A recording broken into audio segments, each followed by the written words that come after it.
Welcome back to the live stream. You know what I always say? The hardest job in America right now would have to be being a husband to a modern woman. And the second hardest job would have to be being a father to a modern teen daughter. We'll get back to that. This is about the charges against Patrick Beverley. I've been receiving people requesting that I do at least a short story about this because I do live in Texas also, and I understand what Mr. Beverley is probably going through. So we'll talk about it. But let's first listen to the charges on the news. Well, a former Houston Rockets player is speaking out tonight after his arrest in Fort Bend County. Thank you so much for joining us tonight. I'm Daniela Guzman. Keith Garvin is off. Patrick Beverley was arrested at his home early this morning. He's charged with assault, family violence involving a household member. KPRC2 News reporter Corley Peel joining us now live about why Beverley's attorney says his arrest is a big misunderstanding. Daniela, Patrick Beverley's attorney sent us a statement saying that he was defending his little sister at the time of that incident. Beverley is also cautioning the public about these allegations. Hours after bonding out of jail, Patrick Beverley posted on X saying, "Please don't believe everything you see on the internet. Hope all is well. Love." Fort Bend County deputies showed up to the former Rockets player's home before 4 a.m. Deputies say a situation transpired between family members, leading to a family violence incident. He was arrested and later made his $40,000 bond. Details about the crime are not clear. According to Beverley, initially when he first was arrested, he came home and discovered that his teen, I believe it's his niece, that lives with him. And typically, a lot of times when you have a family member living with another family member, it's usually because the teen is troubled and she was kicked out of, they're kicked out of wherever they at. I was a teen that used to get in trouble a lot. I had to go live with my mom's sister when I was getting in trouble in LA doing stuff. So I had to move to Arizona to live with her for a few years. It happens. But I'm a boy. And my aunt could deal with me and my cousins, who are all boys also, differently than you would deal with a daughter. Patrick Beverley was known in the NBA as an enforcer. That means he's a man with size and strength, and he's not afraid to fight. You need somebody like him. The problem is a man like that will have a temper that can be triggered. Now, initially, to cover up what happened, he was saying that he came home and discovered his 15-year-old niece had snuck in an 18-year-old man. Now, anybody would say Patrick Beverley was well within his rights to go off on the 18-year-old man who's there with his underage niece.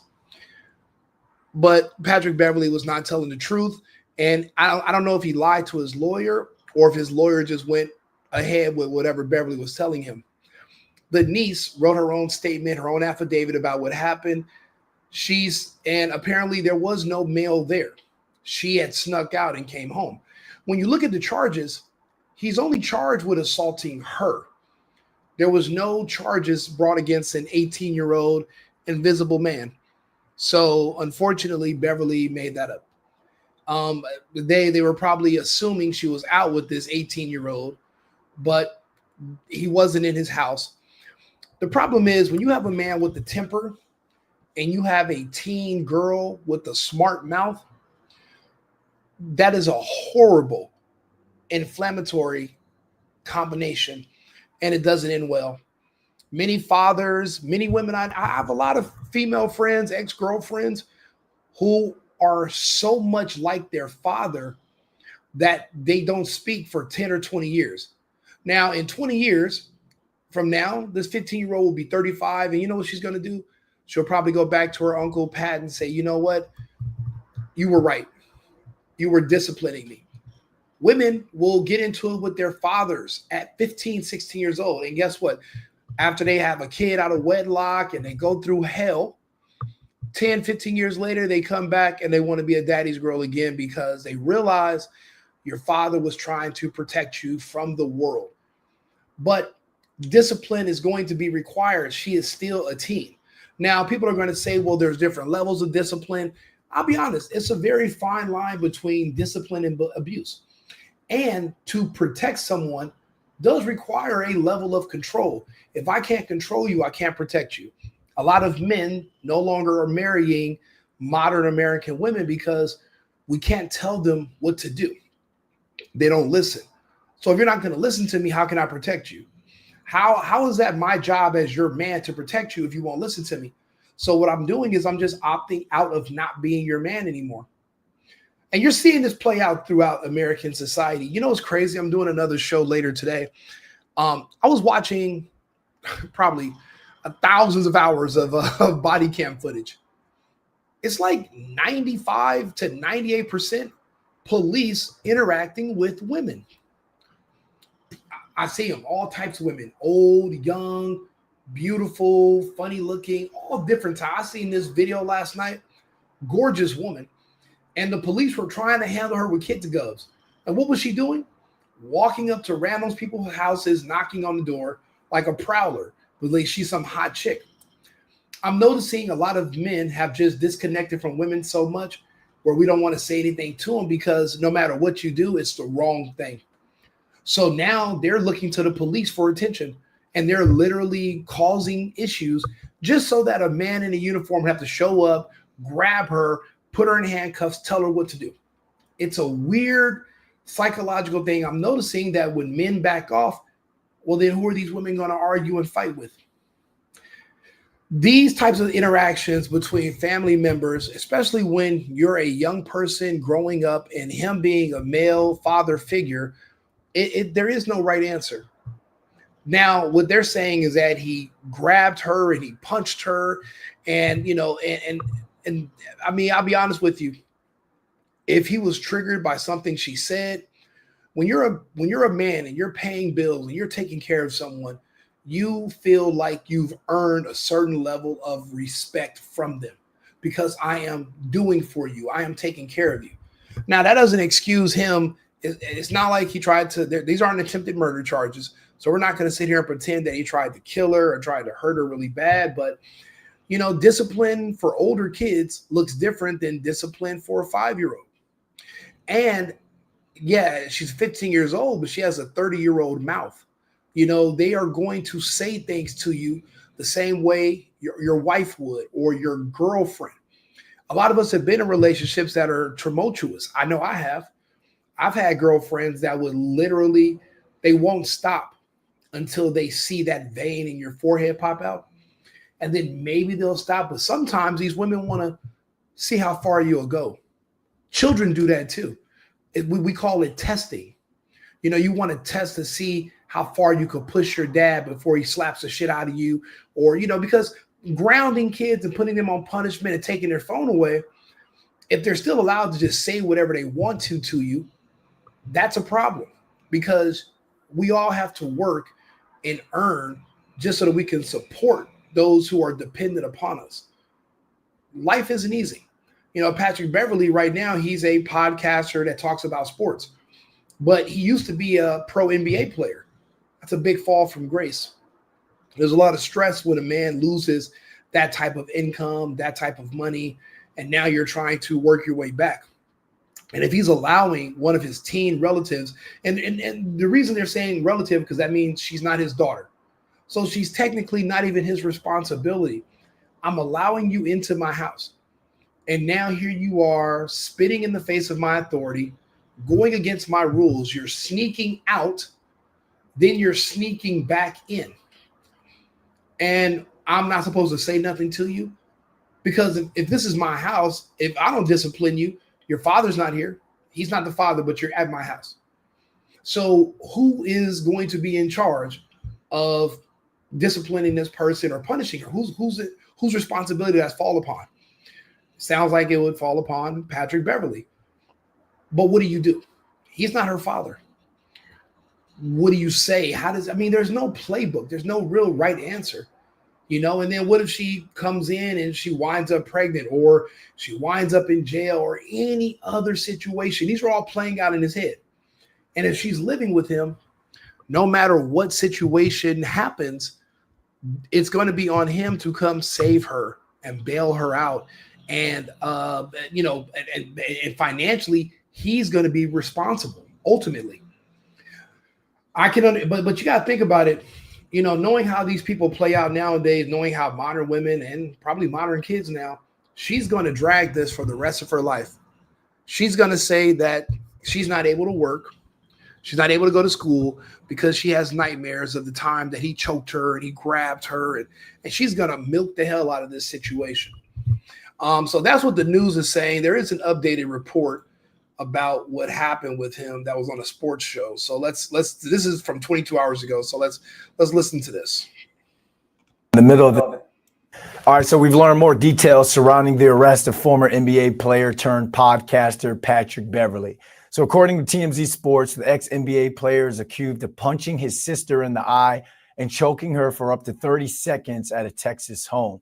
Let's go into this because according to the probable cause affidavit, Beverly's sister told officials she left the home in the middle of the night without permission to see her boyfriend at a nearby park on November 14th.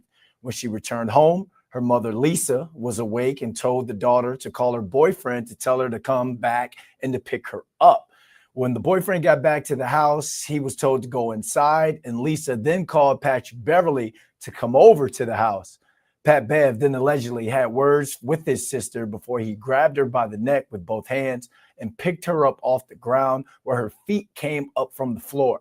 His sister claims that Beverly's grabbing her by the neck made her feel as if that she was losing oxygen and unable to breathe, which lasted between 20 and 30 seconds.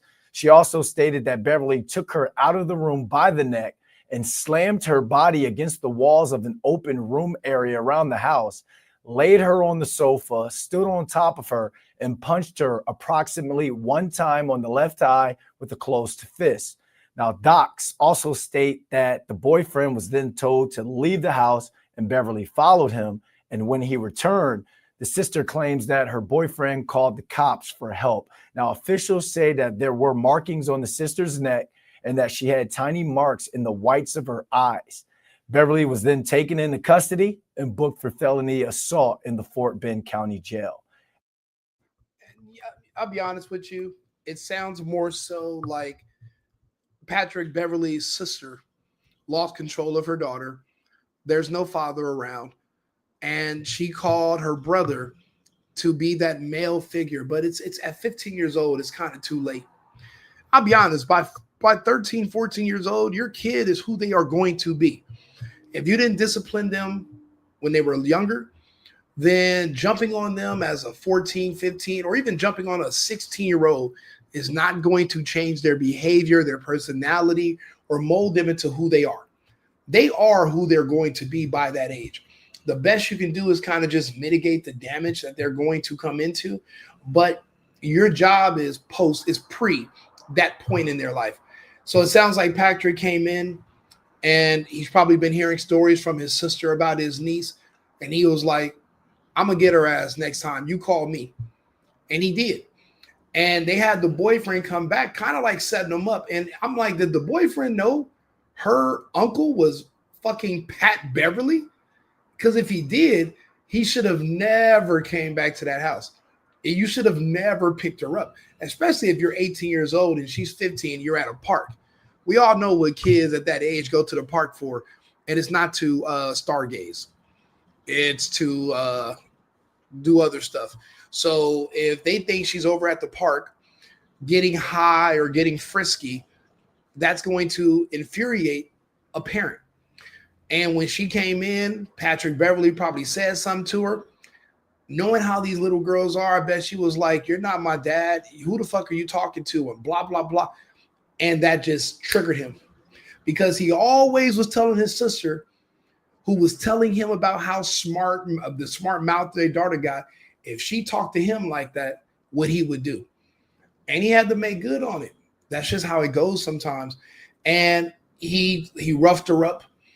I doubt that a man that size is punching her in the face because she would need reconstructive surgery if he did. It's not like he's a little guy or they're the same size. Dude's a giant. Dude, he's bigger than me. So if he hits you dead on, like he's trying to hurt you, you'll be hurt. So this is, again, discipline is going to be necessary, but it's kind of pointless when a kid is that old. And yeah, the boyfriend got out of there before Pat Beverley could jump on him, but the boyfriend's not his responsibility. He probably didn't even know how old the boyfriend was at the time, and the boyfriend doesn't live there. The daughter does. The boyfriend didn't disrespect the mom. The daughter did. So their issues are with the daughter, not with the boyfriend. And again, you're in between a rock and a hard place. You want to protect your family, but again, protection requires a form of control. And if the kids are out of control, then you can't protect them, which defeats the whole purpose. And if something happens to them, they're going to call you a failed parent. Your parenting failed, and if this is his sister and he loves his sister and he watched his little niece grow up, all of a sudden they go from being this sweet little girl to being a major asshole, then it's for some people, it's just something hard to accept that you have an asshole living with you. So, he went over there, he disciplined his niece, and now they're trying to call it abuse. But, it's a fine line. If you don't train your kids, then the police will. That's how it works. If you don't want to sit there and work with your kids or discipline them and train them and show them consequences for how the world is, then they won't be prepared for the world. We see a lot of issues with young black kids. Everyone has issues with young black kids in America. And it's because they're not, the parents don't care. They don't really have parents anymore. So when you do get a black parent that does care, any type of showing that you care by being on them or being rough on them, it's going to be considered abuse. Even if he didn't touch her, she could say he verbally abused me, he emotionally abused me, just because you tell them what they can't do. Just because you tell them they can't sneak out at night, they can't do this. You say no, they'll turn that into abuse as well. And if now you're famous, you got money, they can report you. There'll be somebody somewhere willing to do a story about you and shame you and embarrass you and try to get you to lose your job at Barstool Sports or whatever. That's why David Portnoy said he's not firing Pat Bev because of this, because parenting is not easy. Even if you're an extension of a parent, if you're stepping up because another father stepped away and you as a man are stepping up, it's not easy raising someone else's kid or trying to discipline a relative that's younger that you're trying to help. It's not easy. Now with boys, we understand when a man says something, if I'm an asshole or I get smart with him, he can kick my ass. When I was a little boy, I'm as a grown man still scared of my dad. But he's a big ass dude. So there's something to be afraid of. But when it's a girl, women are like, they can't do nothing to me. I'm a woman. I can say whatever. I don't know. It just depends on the guy. It depends on the guy. And again, those relationships break up. Women don't talk to their family for 15, 20 years sometime. And then they come back around, apologize because their new kid is at that age they were at and giving them hell. It's a cycle. It's a cycle. And that's why we should not judge people. But in this situation, we can pretty much, we can all admit, a lot of us have been in this situation before. We've seen how these kids go. If you're a man with a temper and you have a child that has a smart mouth, it's not going to go well. And you're going to end up in a situation like this. Hopefully she doesn't try to sue Patrick Beverley for pain and suffering and then continue to sue him for the next 20 years, saying that she can't work or perform in life because she can't sleep and she has all these emotional and mental problems. She might, though. She might want to check from him indefinitely. People do that. Hopefully he might just have to settle with her and then they don't speak for 10 years. But they're family. So eventually they're going to come back across each other. There's really no way to get around that. He probably did what he thought was best. Raising kids in the 2020s is very difficult. There's really no right answer. So do me a favor. Let me know if you agree. Leave a comment, like and subscribe. I'll be back on with another live in about 20 minutes. And we got some other topics coming up for today. Thank you very much. Cheers. I've been needing to find a new apartment, which has not been easy with credit as bad as mine. Luckily, I found cosigning.com. They connected me with a cosigner who helped me get my dream apartment for me and my dog. I just paid a small fee and was able to move in fast. Get the cosigner you need for the apartment you want. Check out cosigning.com today.